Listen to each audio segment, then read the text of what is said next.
राष्ट्रीय महिला कांग्रेस की राष्ट्रीय कोऑर्डिनेटर शादाब जफर जमशेदपुर पहुंची, जहां उन्होंने केंद्र सरकार द्वारा लाए गए महिला आरक्षण बिल को केवल चुनावी जुमला बताए। साथ ही इसमें कई संशोधन की बात कही। नमस्कार, आप देख रहे हैं द टुडे लिव। अपना सहयोग देने के लिए द टुडे लिव को सब्सक्राइब करें, वीडियो को लाइक और शेयर करें, कमेंट बॉक्स में अपने सुझाव जरूर दें। जिला कांग्रेस कमेटी के द्वारा परिसदन में एक पत्रकार वार्ता का आयोजन भी किया गया, जिसे महिला कांग्रेस की राष्ट्रीय कोऑर्डिनेटर शादाब जफर द्वारा संबोधित किया गया। उक्त पत्रकार वार्ता में जिला कांग्रेस कमेटी के अध्यक्ष आनंद बिहारी दुबे, राज्य के स्वास्थ्य मंत्री बन्ना गुप्ता, महिला कांग्रेस की पूर्व प्रदेश अध्यक्षा आभा सिन्हा समेत तमाम जिला कांग्रेस के पदाधिकारी मौजूद रहे। जैसे कि सिचुएशन पूरे देश की है कि महिलाओं का रिप्रेजेंटेशन कम से कम है, प्रतिनिधित्व हर फील्ड में कम से कम करते चले जा रहे हैं, उसी तरीके से यहाँ पर भी महिलाएं एज अ प्रेस वर्कर्स हमें कम नज़र आ रही हैं। जब भाजपा सरकार बौखलाई अडानी मुद्दे को लेकर, और जब बम्बई में एक इंडिया गठबंधन की मीटिंग हुई और सारे साथी साथ में नज़र आए, तो कोई बात है नहीं। तो जब सारे जब जिस तरीके से वहाँ पे माहौल बना कि जिन लोगों को कहा जा रहा था कि हम एक दूसरे के ख़िलाफ़ है, वो सारे लोग एक मंच पे हाथ थामे नज़र आए, तो बौखला के जब कुछ समझ में नहीं आया तो भाजपा ने कहा कि नहीं नहीं, हम इंडिया नहीं भारत हैं। माँ को आई कहें, माँ कहें, माता कहें, माई कहें, माँ माई ही रहेगी, माँ बदल नहीं जाएगी। भारत को इंडिया कहें, हिंदुस्तान कहें, भारत भारत ही रहेगा, इंडिया इंडिया ही रहेगा, उसको बदला नहीं जा सकता है। ठीक वैसे ही जैसे ईश्वर के कई नाम हैं। जब महिला आरक्षण बिल अचानक से याद आ गई भाजपा को कि अरे क्यों ना यही पारित कर दिया जाए, शायद 2024 में डूबती नैया पार लग जाए, और एक और हवा में जुमला छोड़ दिया गया। मतलब कि महिलाओं के आगे भरी हुई थाली रख दी गई 18-19 साल के बाद, और कहा गया देखो ये थाली है, इसमें खाने के लिए सब कुछ है, लेकिन खाना नहीं है, खाने को मिलेगा 2039 में। अब आप कहेंगे ये क्या बात हुई? तो बात ये हुई कि पहले कहा जा रहा है कि सेंसस किया जाएगा, सेंसस करने के बाद परिसीमन किया जाएगा, परिसीमन करने के बाद तब जाके कहीं महिला आरक्षण को लागू किया जाएगा। अगर आपकी मंशा साफ होती, आपके मन में जो महिला विरोधी भाजपा है, जो मैं अभी बताऊंगी आपको कुछ देर में कि किस तरीके से महिला विरोधी भाजपा है, अगर आपके मन में साफ होता और आपको अगर इच्छा होती कि महिलाओं को प्रॉपर प्रतिनिधित्व मिले, वाकई प्रतिनिधित्व मिले, तो अभी 5 राज्यों में चुनाव होने जा रहे हैं।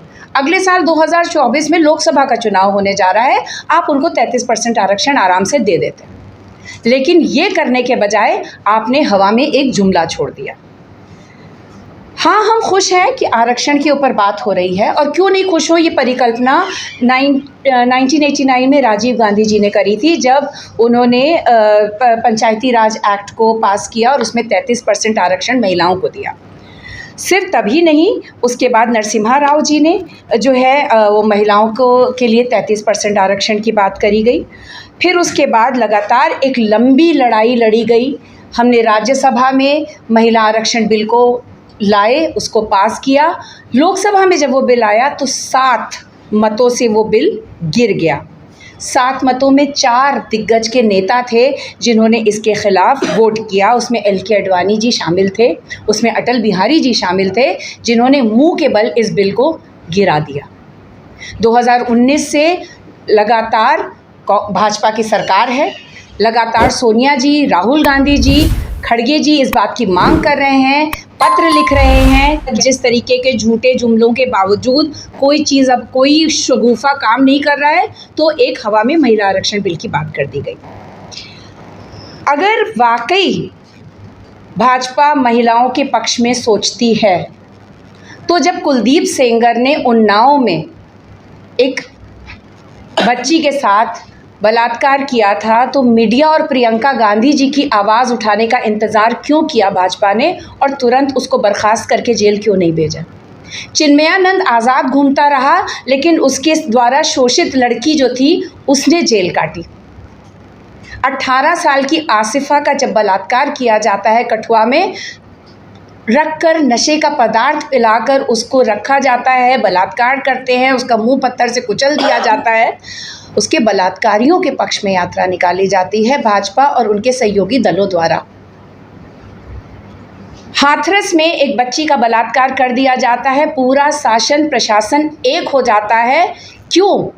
सज़ा देने के लिए नहीं बलात्कारियों को, बल्कि उस पीड़िता के घर वालों को डराने धमकाने के लिए आधी रात को केरोसिन पेट्रोल डाल के उस बच्ची को का दाह संस्कार कर देने के लिए, नज़रबंद करने के लिए परिवार को, जबकि बलात्कारी धमकाते आज़ाद घूम रहे थे। और दूर मत जाइए, और रीसेंट बात करते हैं। बृजभूषण शरण सिंह, दिल्ली पुलिस कह रही है कि वो बलात्कारी है, वो जब मौका पाता था महिलाओं का शोषण करता था। ये कौन महिलाएं हैं जिनका शोषण करता था? मैं आपसे पूछती हूँ।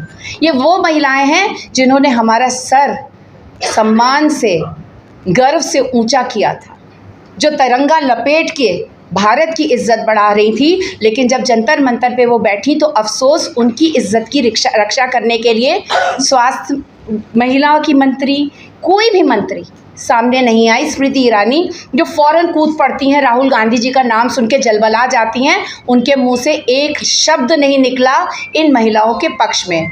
और तो और बृजभूषण शरण सिंह सीना ठोकते यूपी में कार्यक्रम करते हुए घूम रहे हैं और कह रहे हैं कि हिम्मत किसकी है जो मेरा टिकट काट ले। और करीब आते हैं, उज्जैन में 12 वर्षीय बच्ची महाकाल की नगरी में बलात्कार पीड़िता मेंटली चैलेंज सड़क पर घूमती रहती है 2.5 घंटे। शिवराज चौहान जी की सरकार है और उसको न्याय मिलने के बजाय उसको कोई अस्पताल ले जाता, उसको दुरियाया जाता है और वहाँ की पुलिस उसके ऊपर नज़र तक नहीं डालती। 2.5 घंटे तक वो खून में लथपथ बच्ची भटकती रहती है। इनसे उम्मीद करते हैं कि ये महिलाओं को प्रतिनिधित्व देंगे। इनसे हम सोच रहे हैं कि ये सच में इनके दिल में महिलाओं के प्रति सम्मान है। ऐसा नहीं है कि बलात्कार विपक्ष शासित राज्यों में नहीं होते हैं, मैं ये नहीं कहती, लेकिन अगर बलात्कार होते हैं तो फ़ौरन फास्ट ट्रैक कोर्ट में उसका निवारण किया जाता है, फ़ौरन उसके ऊपर कदम उठाए जाते हैं, फ़ौरन कोशिश की जाती है कि पीड़िता को राहत पहुंचाई जाए और उसके साथ दुष्कर्म करने वालों को जो है वो सलाखों के पीछे किया जाए। अलवर का जो मामला था गैंगरेप का, वो सबसे बड़ा उदाहरण है कि महिला जो पीड़िता थी उसको कांस्टेबल बनाया गया और फास्ट ट्रैक कोर्ट में उसके साथ जुल्म करने वाले लोगों को आजीवन कारावास हुआ। लेकिन भाजपा तो सबसे पहले देखती है कि पीड़ित की जात क्या है, पीड़ित का धर्म क्या है, उसके साथ दुष्कर्म करने वाला किस ओहदे पे है, किस पद पे है, किस जाति का है, किस धर्म का है, और उसके बाद वो सज़ा मिलने के लायक है या नहीं है ये तय किया जाता है। तो ये एक बहुत बड़ी बात है। दूसरी बात ये है कि जब आपने अनुसूचित जाति और जनजाति को स्थान दिया था अपने बिल में, तो कैसे भूल गए ओबीसी समुदाय की महिलाओं को और उनको क्यों नहीं दिया? लगातार जातिगत जनगणना के लिए हम बात कर रहे हैं। कांग्रेस के टाइम पे जब मनमोहन सिंह जी ने सेंसस करवाया था जातिगत आधार पे, उसकी रिपोर्ट को सार्वजनिक करने के बजाय उसको दबाए बैठी हुई है मोदी सरकार। हम कहते हैं कि जिसकी जितनी जनसंख्या भारी उसकी उतनी भागीदारी। तो जनसंख्या के आधार पर क्यों ऐसा नहीं है कि इतने सारे प्रिंसिपल सेक्रेटरीज़ हैं लेकिन उसमें से 3 ओबीसीज़ हैं? क्या नफ़रत है आखिर? जब नफ़रत भड़काना होता है, जब एक दूसरे के प्रति धकेलना होता है तो ओबीसी समुदाय के लोगों का इस्तेमाल किया जाता है, लेकिन जब उनको प्रतिनिधित्व देने की बात आती है, जब उनको सशक्त उनकी महिलाओं को करने की बात आती है, तो मोदी सरकार को सांप सूंघ जाता है। तो ये एक बहुत बड़ा सवाल है कि जब जातिगत आधार पर जनगणना होनी चाहिए, जब सेंसस की बात हो रही है, और उसी हिसाब से उनको प्रतिनिधित्व देना चाहते हैं, तो अगर देखा जाए तो सारा लब्बो लबाब या इस पूरी चीज़ का जिस्ट ये है, इस पूरी बात का वो ये है कि आपको आज भी मोदी सरकार को लगता है कि महिला जो है वो शोषण किए जाने का सामान है। उसके साथ अगर शोषण हो तो खामोश हो जाना चाहिए, देखना चाहिए कि कहीं वो हमारा नेता, हमारा मंत्री तो नहीं है। जो मैंने अभी आपको उदाहरण दिए ये 1-2 नहीं है। अंकिता भंडारी उत्तराखंड, भाजपा के बेटे भाजपा के नेता के बेटे ने उसके साथ दुष्कर्म किया और जहाँ पे डीएनए पाया जा सकता था, जहाँ पे सबूत पाए जा सकते थे, रातों रात वो होटल गिरा दिया गया और वो बच्ची के माँ बाप आज भी न्याय की गुहार लगा रहे हैं। ओबीसी को क्यों नज़रअंदाज किया जा रहा है? आखिर क्या मोदी जी को नफरत है ओबीसी से? ओबीसी के नाम पे वो सदस्यता रद्द करवाने की तो बात कर देते हैं, लेकिन जब उनकी महिलाओं को प्रतिनिधित्व देने की बात आती है तो क्यों आखिर बगलें झांकने लगते हैं? क्यों इसको इंस्टीट्यूशनलाइज नहीं किया जा रहा है? हमारा सवाल सबसे बड़ा ये है। उनकी अपनी नेत्रियां निकल निकल के बाहर आके कई बार कहती हैं कि हम सेफ नहीं महसूस करते हैं भाजपा में।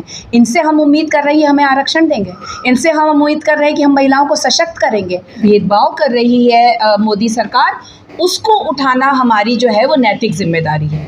ओबीसी प्रतिनिधित्व के लिए हम लड़ेंगे।